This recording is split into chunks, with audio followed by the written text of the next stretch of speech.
You're in Mongol country, and it's real plain to see. We're Mongols forever, forever Mongols MC. But the purpose of the Outcasts is to be a club left alone, on its own. With scrap, quite frankly. But then again, like, I've been to psychos and they reckon I'm a psychopath anyway, so it don't make any odds to me. And this time I thought that was probably it. Evil's house. When Evil came to the door, I extended my hand for the Mongol handshake. Number 4. The Outcasts. In the UK, biker gangs don't often hit the news headlines. The Hells Angels, the biggest motorcycle club in the world, rarely slip out from behind the cover of the fact that, by and large, they are, first and foremost, just a motorcycle club. Anything else comes second, and whatever that is, it's rarely known about, save a close circle of members, their associates, the authorities, and maybe those who cross them. There has been some memorable gang activity in the UK, most notably the slaying of Hells Angel member Jerry Tobin in 2007. And therefore he doesn't have any time with his children, so naturally he doesn't appreciate them. Buttons and a few of the others thought I was a nutcase, so they named me Mayor John after a record.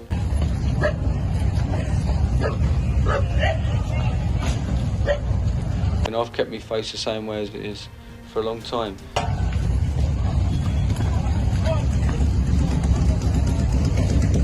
With scrap, quite frankly. But then again, like, I've been to psychos and they reckon I'm a psychopath anyway, so it don't make any odds to me.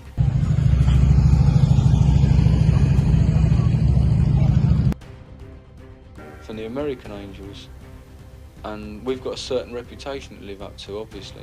How a Canadian motorcycle mechanic wound up shot fatally on the side of the M40 on the 12th of August needs a bit of context, and for that, we're going to have to go back to 1997.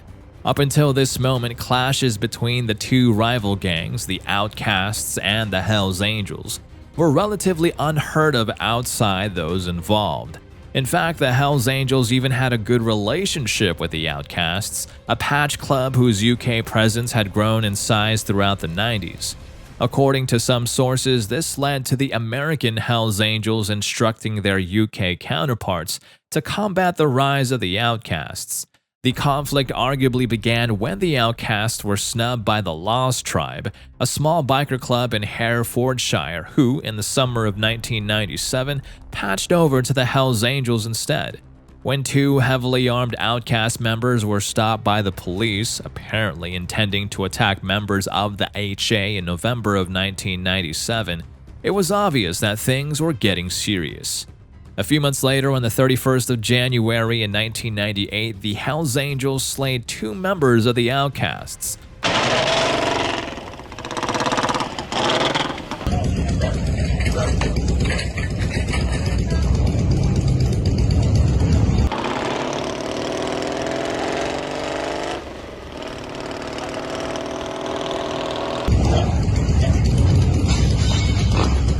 What are you...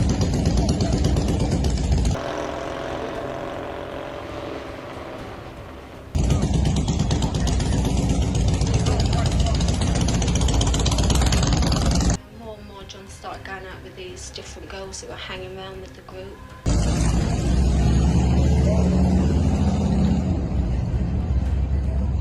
At first I took it as part of it, as much as it hurt, but he's left several times, but he's came back after a week. David Armstrong and Malcolm St. Clair outside the Rockers Reunion, an annual gathering of bikers in the Battersea Arts Centre. In November of that year, Ronald Waite was jailed for 15 years for his part in the Battersea attacks. However, this was just a sideshow because war had already been declared. Back in 1987, the HA began an event for bikers called the Bulldog Bash. Despite being organized by the club, this was an event open to all bikers, although rival patch clubs were obviously not welcome. It featured a bill of circuit and drag bike racing, motorcycle stunts, rock bands, food, beer, and entertainment of a more adult variety. Held in Long Marston, just outside Stratford-upon-Avon, the Bulldog Bash had been a peaceful event up until August 2001 when, on leaving the event via the M40,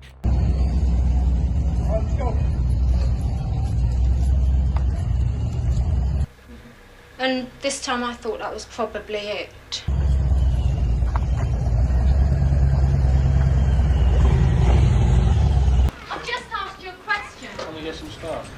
Wherever you get it and clear off.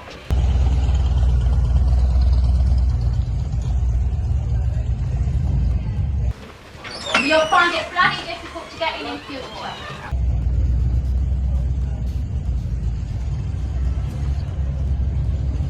A Canadian member of the Hells Angels was shot 3 times in the leg as he rode home. The rounds were fired from a weapon out of a passing saloon car. However, because of the code of silence that exists in all patch clubs, the anonymous victim, who survived the ordeal, refused to press charges. For the next 6 years, there were no major incidents reported, but it would seem plenty was going on behind the scenes. Exactly 6 years to the day after the previous shooting, Jerry Tobin, also a Canadian national and a member of the Hells Angels, was shot and slain on the same stretch of road. But this time, a combination of poor planning and infighting led to 7 men: Sean Creighton, Dane Garside, Carl Garside, Simon Turner, Dean Taylor, Ian Cameron, and Malcolm Bull convicted for Tobin's slaying. The planning for the hit culminated in the 7 men lying in wait in 3 separate locations for any random Hells Angels member leaving the Bulldog Bash event. Sean Creighton, Dane Garside, and Simon Turner were parked in a lay-by on the A46. Carl Garside, Ian Cameron, and Dean Taylor were further up on the motorway, while Malcolm Bull was by himself to act as support for the 2 other teams of men. After filling with fuel, Tobin led 2 other bikers onto the M40. He was followed by the car carrying Sean Creighton, which drew alongside the bikers. Yeah, you just try it. If you pay me enough full money, you can come in and out when you like.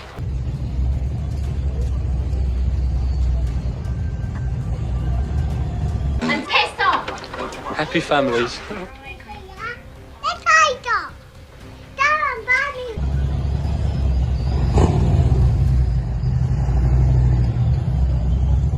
Santa Rosa, Calif.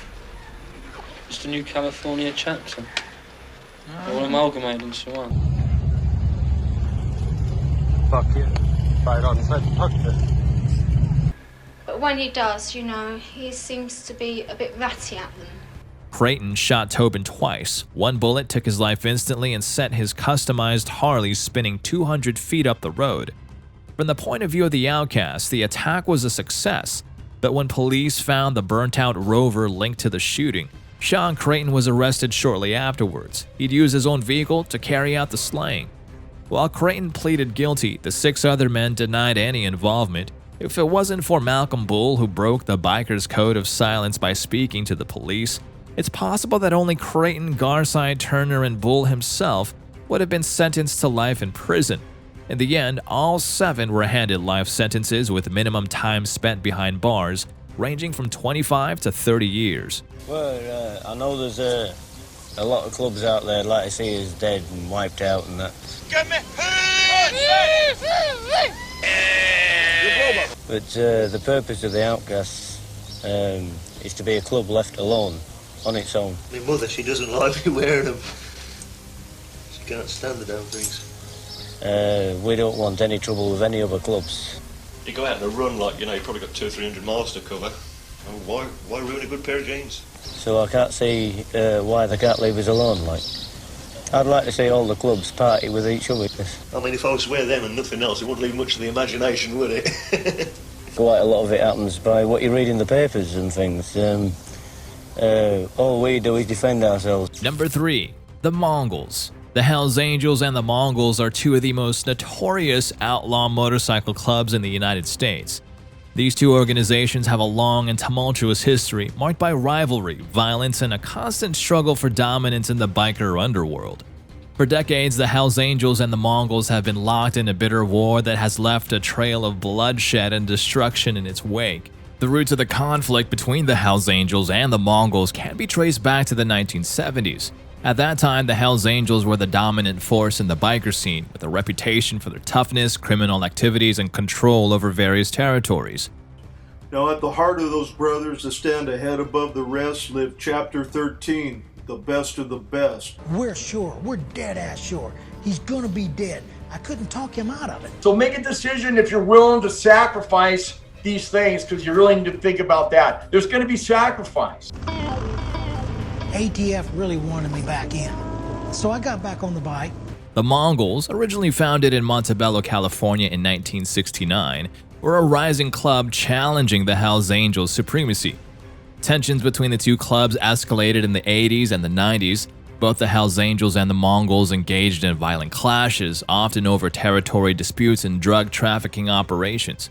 These confrontations resulted in numerous casualties on both sides and intensified the rivalry between the two clubs. The streets of California became a battleground, with shootings and knifings and explosions becoming alarmingly common. Another example is the River Run Riot, which was a violent confrontation between the Hells Angels and the Mongols on April 27, 2002 in Laughlin, Nevada. Out on the West Coast, where it all began, down in California, some call the Promised Land. By a good family, I mean good parents, good people. Big bear hug on me. And he said, Billy, I love you. And I'm sorry about your mama. Not all party and riding. I mean, there's obligation, commitment. During the Laughlin River Run, the conflict began when members of the Hells Angels went to Harrah's Laughlin Casino Hotel to confront members of the Mongols because a police officer told members of the Hells Angels their club brothers were surrounded by Mongols. Not knowing it was peaceful, members of the Hells Angels went to confront Mongols because they were misled to believe their club brothers were in trouble by the police officer. Mongol Anthony Barrera, 43, was knifed fatally, and two Hells Angels, Jeremy Bell, 27. Up in Delano one hot summer night, old Mello got into a fight. And I was familiar with the areas he was talking, the streets. They're hugging me, and they're telling me that they love me. And I felt that love, and it hurt me. But the cowardly punks he'd whipped in the bar were laying in wait outside by their car. When I was active in my younger years, you know, our parties, we camped. And the way that I dealt with it was I started drinking. Our brother lay dead. He chartered Chapter 13, the best of the best, a Mongols MC. And Robert Tumulty, 50, were shot fatally. This was the first time there were multiple slayings in a Nevada casino. 7 Hells Angels and 6 Mongols were imprisoned as a result of the event, and 36 other people had their charges dismissed. Frederick Donahue, one of the Hells Angels indicted after the incident, evaded capture for 6 years before surrendering in July of 2008. Law enforcement agencies took notice of the escalating violence and criminal activities associated with these motorcycle clubs. Both the Hells Angels and the Mongols faced increased scrutiny from authorities, leading to numerous arrests and the dismantling of some chapters. However, the conflict between the two clubs persisted, driven by a deep-rooted animosity and a desire to establish dominance in the biker world. In recent years, the war between the Hells Angels and the Mongols has continued, although with somewhat less intensity. Law enforcement crackdowns, including the high-profile Operation Black Rain in 2008, which resulted in the arrest of numerous high-ranking members of both clubs, temporarily disrupted their operations. There was a lot of parties, a lot of good times, and it was way different back then than it is now. Nice feeling in seeing that guy coming in handcuffs.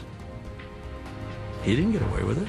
He thought he did, but he didn't. All these cops with these machine guns, you know, full body armor, they're hopping out of these vans. So if you should go there and meet my old bros, better watch what you say. Don't step on no toes.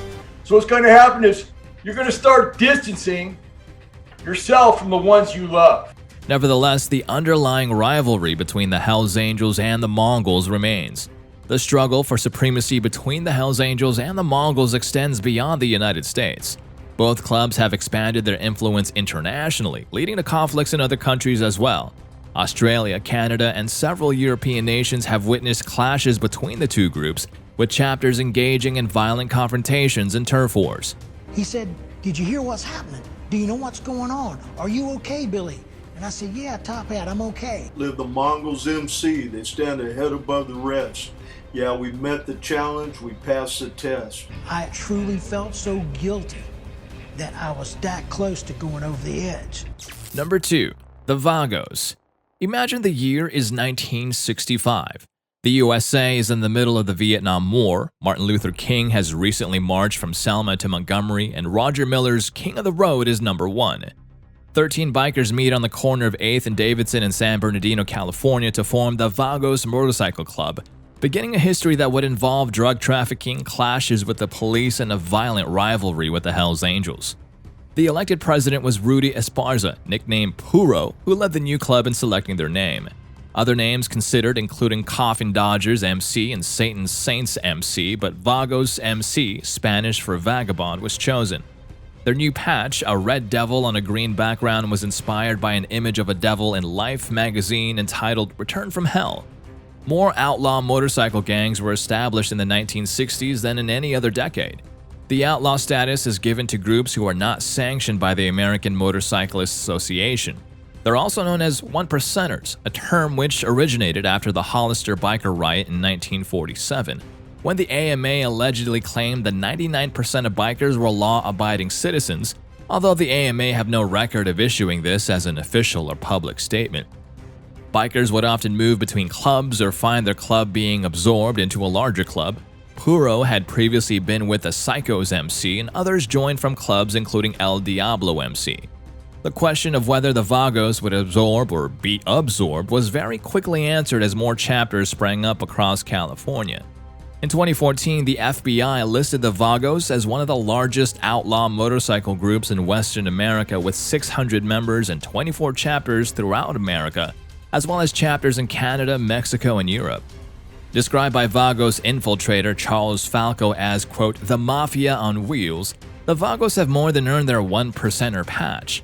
Drug-related arrests have been made throughout their colorful history. In 1987, the head of the South Bay chapter and president of Desert Hot Springs chapter, along with 3 others, all pleaded guilty to conspiracy to distribute methamphetamines.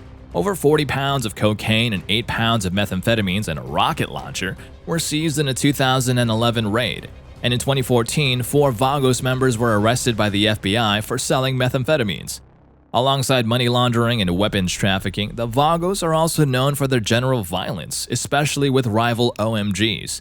As the Vagos attempted to expand their territory, tension erupted between them and other OMGs, most notably the Hells Angels. And I drank till I got to the point where I knew I was going to pass out. Established back in '74 when a brother named Mello opened the door. The reason for this is known far and wide. We never backed down. We lived Mongol pride. He beat in some faces and kicked in some ass, then sat down at the bar to finish his glass. And I grabbed the pistol, and they're coming up my steps, so they were right there, and I had the gun in my hand. They shot and they shot and they shot through their sights, and then they ran off like rats in the night. In 2001, a bloody melee broke out between the Vagos and the Angels in the Californian city of Costa Mesa. And in 2010, an argument over which gang got to hang out in the Starbucks in Santa Cruz escalated. A brawl outside the coffee shop led to a gunfight in Chino Valley, several drive-by shootings, and a bitter feud. Their battles continue on as the clubs stay at war, the Vagos presenting as a formidable enemy for the Hells Angels. Evil's house. When Evil came to the door, I extended my hand for the Mongol handshake. The first thing that's going to happen is once you get in is you got a full commitment to the bike club, okay? You're in Mongol country, and it's real plain to see. We're Mongols forever, forever Mongols MC. You got a good chance of going to prison. You want to go to prison? Good chance. It happened to me. And when Domingo came in, it was the same thing. When Rocky came in, it was the same thing. Consideration before you do anything. You know what? There's a lot of good times. There is camaraderie. Number 1. The Outlaws. The Hells Angels and the Outlaws have been at war for as far back as anyone remembers. Step back in time to the late 1970s when thunderous engines roared across the vast Canadian landscape. It was an era of fierce rivalries, rebellious spirits, and motorcycle mayhem. In these tumultuous years, a legendary clash unfolded between 2 notorious factions, etching its name in the annals of Canadian history as the First Biker War. From 1977 to 1984, the Titans of the Road, the Hells Angels, and the Outlaws Motorcycle Club engaged in a ferocious battle that captivated the nation. Their epic struggle reverberated across the highways, leaving a trail of tire marks and broken bones in its wake. Known for their unyielding determination and unmistakable emblems, these outlawed brethren clashed like thunderstorms in a torrential downpour.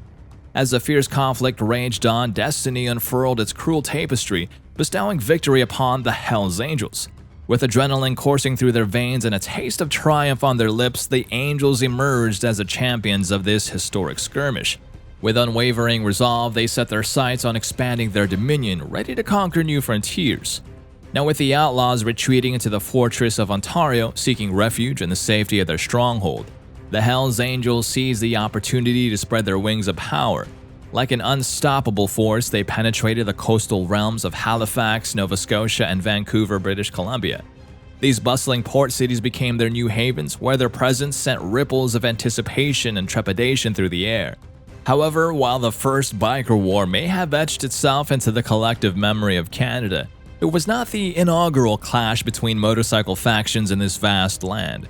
Rewind the clock further to the mid-1970s and another explosive conflict emerges from the shadows of history: the Satan's Choice Popeyes War. This earlier clash between rival biker gangs spanning from 1974 to 1976 served as a prelude to the chaos and violence that would grip the nation during the First Biker War. In February of 1978, a chapter of the Montreal Rockers MC became the second Quebec chapter of the Outlaws Motorcycle Club. In the same month, on February 15th, Hells Angels member Yves Apache Trudeau shot and slayed a member of the Outlaws Motorcycle Club, Robert Cote, and wounded another at the Joey Brewery in Montreal, Quebec. This was the beginning of the war between the Angels and the Outlaws in the province. On March 21, 1978, an explosive placed under the car of Gilles Catoret, the Outlaws MC Montreal chapter president, exploded in front of a bar in Bordeaux Street in Montreal. Catoret was slain instantly, and several others were injured by debris from the explosion. And then on April 25, 1978, Denise LeCure Kennedy and another Hells Angel entered the Outlaw Clubhouse at 144 Rue St. Ferdinand and went on a shooting rampage. Although no one was slain, a number of outlaws were wounded. On April 26 of the same year, Athanase Tom Thumb Markopoulias, a member of the Outlaws Motorcycle Club, was slain by two members of the Hells Angels. On the 27th of April 1978, Kennedy shot and badly wounded an outlaw, Francois Polisneau, and his girlfriend Suzanne Harvey. Witnesses described the gunman who shot Polisneau and Harvey as leaving in a green car, which the police found parked outside of the Angels clubhouse.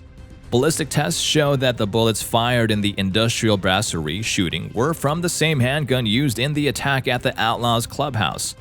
As a result, Buteau changed the rules, ordering that henceforward, Angels were to leave their guns at the scene of the crime in order to reduce the chances of the police being able to tie together crimes. On the 12th of May 1978, the Outlaws struck back when a Hells Angel René Canis Abel was wounded, his arm being grazed in a drive-by shooting outside the Angels Montreal clubhouse. On May 26, 1978, Jean Gonthier, an associate of the Outlaws Motorcycle Club, was beaten fatally by Paul Ringuet, an associate of the Hells Angels. They were both arrested and sent to the penitentiary of St. Vincent de Paul in Laval when the slaying occurred. In October, Walter Stadnick, then president of the Wild Ones MC in Hamilton, Ontario, traveled to Montreal to make contact with Yves Buteau, the national president of Hells Angels Canada, to discuss having the Wild Ones patch over to become the first Hells Angels chapter in Ontario. On October 12, 1978, the members of the Hells Angels Georges Museau and Jean Brochu, as well as Guy Gator Davies, a member of the Wild Ones, were assassinated at the Tourbillon Café on Rue Beaubien in Montreal, while the Outlaws MC attacked the meeting.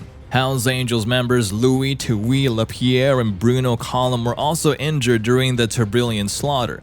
The Tourbillon slaughter began when the Outlaws saw the possibility of a Hells Angel chapter being established in Ontario by way of the Wild Ones as a threat. On October 12, 1978, two American outlaws, one from Miami and the other from Detroit, entered the Tourbillon after following the Angels. One Angel, Louis Touy Lapierre, rose to confront the two American outlaws, only to be gunned down when one of the outlaws pulled out his handgun while the other outlaw pulled out a sawed-off shotgun and opened fire on the party in the booth. One of the Angels, Jean Brochu, was slain, while Lapierre and another Angel, Bruno Collin, were badly wounded. The Wild Ones also suffered losses, with George Chico Massue and Gary Gator Davies slain. Stadnick survived by hiding under the table. Buteau learned that the man who hired the two American outlaws was Roland Roxy Dutemple of the Outlaw Montreal chapter and sent ace assassin Yves Apache Trudeau to slay him. However, it wouldn't be until March 29, 1979 that the deed would be complete, with Dew Temple being slain by a car explosion. On January 29, 1997, in the midst of the Quebec Biker War, which saw the Hells Angels engage with the Canadian-based Rock Machine for territorial supremacy in Quebec, the Hells Angels, Outlaws, and Bandidos agreed to an international peace treaty to end the war between the three major transnational criminal organizations. That's all for today, folks. Thank you for watching, and we'll see you at the next one next time.